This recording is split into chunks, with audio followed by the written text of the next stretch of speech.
Hey and welcome to Neverwinter with Aragon. So I recently made a Warlock Hellbringer budget build, this being for all of your random queued content. I want to showcase some gameplay of how you should play your Warlock to maximize your damage in said content. However, I first want to cover my reasoning for choosing this power setup and why you actually use these abilities.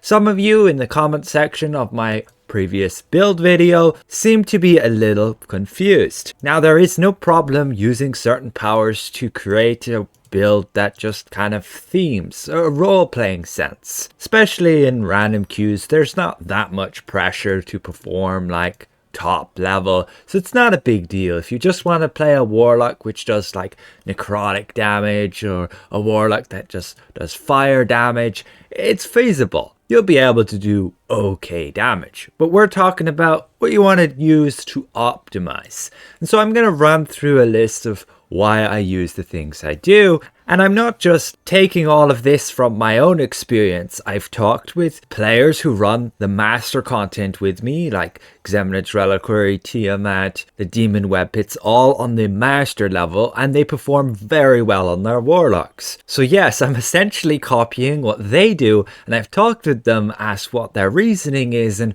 why you don't use, let's say, the other options. Now, there are some viable things, and we'll discuss that. So first of all, let's jump to the at-wills. And the main reason you use Hellish Rebuke is to generate those soul sparks. And yes, you want to use Hellish Rebuke with your No Pity No Mercy to generate 2 soul sparks. Now, without animation cancelling, you'll be able to get your 18 sparks here within 7.2 seconds, which is not too great. You need 18 sparks to get 3 of those pips so you can use your Soul Scorch. And so Hand of Blight is going to take you 5.4 seconds. So yes, it is faster, but that is not considering animation cancelling.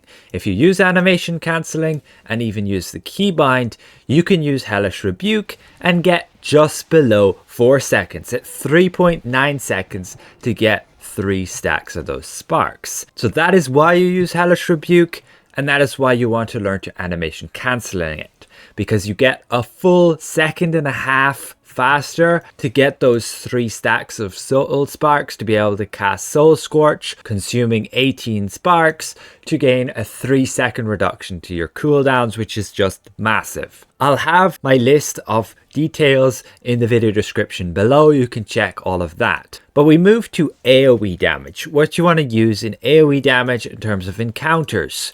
Well, you do not want to use Infernal Spheres as the damage is just really low. There's some buggy targeting with that. Then you have Dreadtheft here, which is this laser, and it just does not deal enough damage for the amount of time you have to spend casting it. Now, sometimes you can use Cursebite. Yes, something I didn't mention in my build video. It is a viable option, but only here in AoE. You can put a curse on enemies, so let's say I use my Hellfire Ring, now they are cursed, and then you could use the curse consume.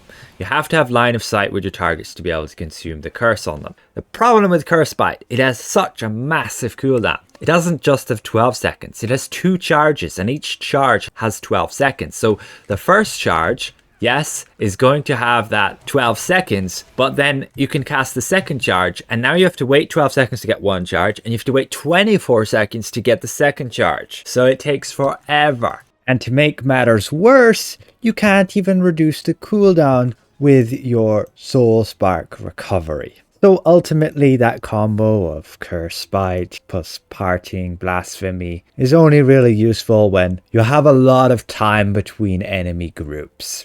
You would use Hellfire Ring, then Cursebite, then Fiery Bolt, and then Cursebite. And then you're pretty much just waiting on those cooldowns. You can use your Soul Scorch to use like Hellfire Ring again, and then your Fiery Bolt, but yeah, you're waiting that full 12 seconds on the Cursebite, and the full another 12 seconds to get the second charge. Now, sometimes you can use Arms of Hadar in AoE, but you would only use it for the knockdown effect. The AoE damage is pretty abysmal, and after you've cast this a few times, it just ends up with a really long cooldown. Now, the reason we use Blades of Vanquished Armies is because it has 130 magnitude, but then gains an additional 50% damage when the enemy is cursed. So you cast your Hellfire Ring on them, they're cursed, and then your blades will essentially deal 195 magnitude on 3 hits. So nearly 600 magnitude total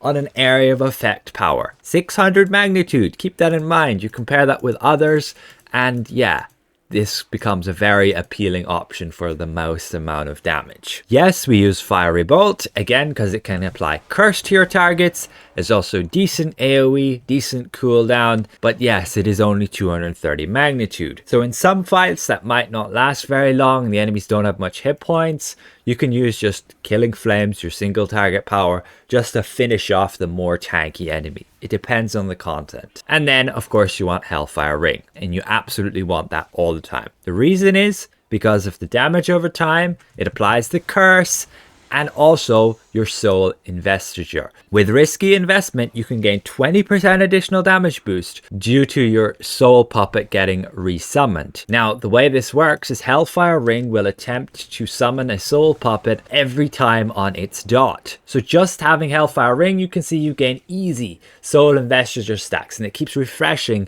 for each of the dot effects on the Hellfire Ring. And you're going to have Hellfire Ring up all the time. You don't even have to hit anything with Hellfire Ring, and you gain those 5 stacks. You can see they refresh there without hitting anything. That's a 20% multiplicative damage boost to your encounter powers. It's just massive. You cannot miss out on that. So we go to single target, and straight up, no, don't use Vampiric Embrace unless you need the extra heal. It is going to consume your curse, which again is bad, reducing all your overall damage, and its damage is just not that great. Single target we're talking about here.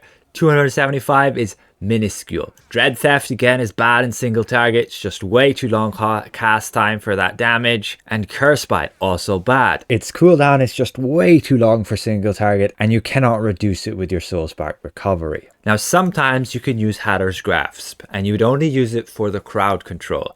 Potentially in the Demon Web Pits in the second boss, when you need to be stunning the enemy, interrupting them so they don't kill you before you kill them. But it does have low damage with a high cooldown, so you usually would not use it. So yes, in single target, you're left with using Blades, nearly 600 magnitude when the enemy's cursed, Killing Flames up to 975, and Hellfire Ring for the decent damage and the risky investment, 20% extra damage for your encounters. That's multiplicative again, it does not get diminished. So let's go back to those abilities. Why am I using Dust to Dust and No Pity No Mercy? Well, No Pity No Mercy because, yeah, you can't do without that in AoE fights. It's just a massive bonus. And in single target, there is the option to switch that out for a different composition. But if you're using Hellish Rebuke, No Pity No Mercy is really good for the Soul Spark regen with the animation cancelling. And then Dust to Dust because there's no better option. However, if you do not want to animation cancel, you can switch to Hand of Blight instead of Hellish Rebuke. And then you can use Hand of Blight from melee range. You'll have to play like a melee DPS then.